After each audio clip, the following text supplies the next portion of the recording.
Welcome dear students to the presentation on water chemistry part 5. I am Dr. V. Geeta, Assistant Professor of Chemistry, MVSR Engineering College. In this lecture, we will be covering specification of potable water, sterilization by chlorination and breakpoint chlorination. Specification of potable drinking or municipal water. The water which is safe to drink is said to be potable water or drinking water. And it is called potable water as the drinking water is stored in pots. And this potable water should have the following specifications. It should be sparkling clear and odorless. It should be pleasant in taste. It should be perfectly cool and its turbidity should not exceed 10 ppm. It should be free of objectionable minerals such as salts of heavy metals, lead, arsenic, chromium and manganese. The pH should be around 8. The water should be slightly alkaline. And the total dissolved salt should be less than 500 parts per million. It should be free from pathogens or the disease producing microorganisms. It should have chloride content 250 ppm, fluoride 1.5 ppm and sulfates 250 ppm respectively. The water which meets all these criteria is called as potable water. Now to make the water free from germs, we are carrying out a process which is called as sterilization or disinfection, and one of the methods of sterilization is chlorination. And chlorination is nothing but the drinking water is disinfected by treating with chlorine. Disinfection is nothing but making it free from pathogens. And chlorine can be employed here as a gas or in the form of concentrated aqueous solution. And when chlorine is mixed to water, hypochlorous acid is produced, which is a powerful germicide. The chemical reaction involved is water combines with chlorine to release hypochlorous acid. Being a very unstable compound, it soon decomposes to release nascent oxygen, which has the germicidal action. The whole process is carried out in steel tanks, which are known as chlorinators. Chlorine in sufficient amount is passed into the water which is to be disinfected. It is kept in contact with water for some time. More the contact time, more will be the disinfection, will be more effective.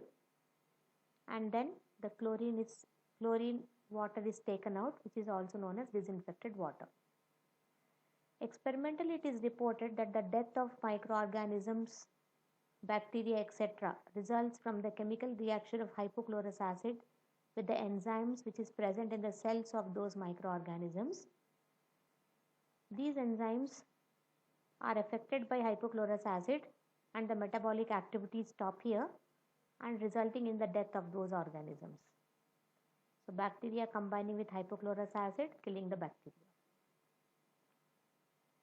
And it is also observed that if pH of water is more than 7, in such cases hypochlorous acid, instead of dissociating or instead of forming HCl and giving nascent oxygen, it dissociates to H plus and OCl minus ion. And HOCl is about 80 times more destructive than OCl minus ions. And that's why we should maintain a pH always less than 7. And that's why the effective pH for the chlorination process is between 5 to 6.5. Chlorination makes water free from oxidizable impurities, color, odor and pathogens. And the quantity of chlorine to be added is important because disinfection will not complete if insufficient amount of chlorine is added. And if excess chlorine is added, it causes the irritation of mucous membranes in the nasal cells. It creates bad taste and bad odor to the water. It imparts bad taste and bad odor to the water.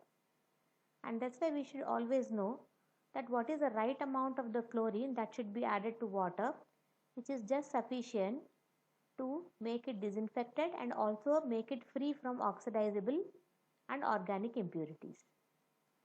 And for this reason, we talk about a concept that is called as breakpoint chlorination. And it is nothing but it is a point where the demand for chlorine has been fully satisfied in terms of chlorine addition to water. The chlorine that is added to water will be involved in the following mechanism. The first one is oxidation of the reducing substances. Second one is oxidation of organic matter.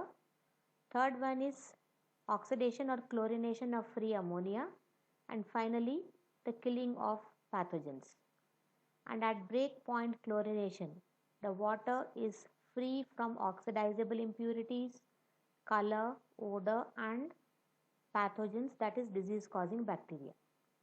The activity of chlorine and residual chlorine left over during the chlorination is explained in the following graph, which is plotted by taking the chlorine dose added on the x-axis and the amount of residual chlorine that is left, also known as available chlorine, on the y-axis.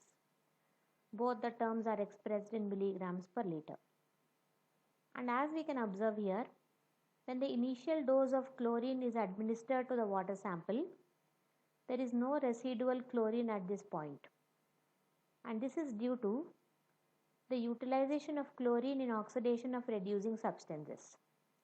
And once all the reducing substances are oxidized, further addition of chlorine will result in the formation of chloroorganic and chloramine compounds. And it will result in the increase in the quantity of available chlorine or residual chlorine. And at particular point B, the residual chlorine present in water is maximum. At this point, when further chlorine is added to the water, it results in the destruction of chloramines and chloroorganic compounds which are formed at this stage, and this particular stage results in decrease in the free residual chlorine. At point C, the amount of chlorine residue is minimum, and this point is called as breakpoint chlorination. And at breakpoint chlorination, we can say that all the oxidation of reducing substances have occurred. All the organic compounds and amino compounds are converted to chlorocompounds. Then they are also destroyed further by further reaction of chlorine, and pathogens are also killed. And after this point, which is called as breakpoint chlorination, if we are adding further chlorine, it will increase the amount of available or residual chlorine, which increases the smell of chlorine in water and not suitable for drinking purpose. The advantages of breakpoint chlorination are: it ensures complete destruction of organic compounds which impart color, bad odor, and unpleasant taste to water. It completely destroys all the disease producing bacteria, and it prevents the growth of any weeds in water. And this is how we can administer a sufficient amount of chlorine, which is making the water disinfected. Thank you so much. This was the last part of water chemistry. Thank you.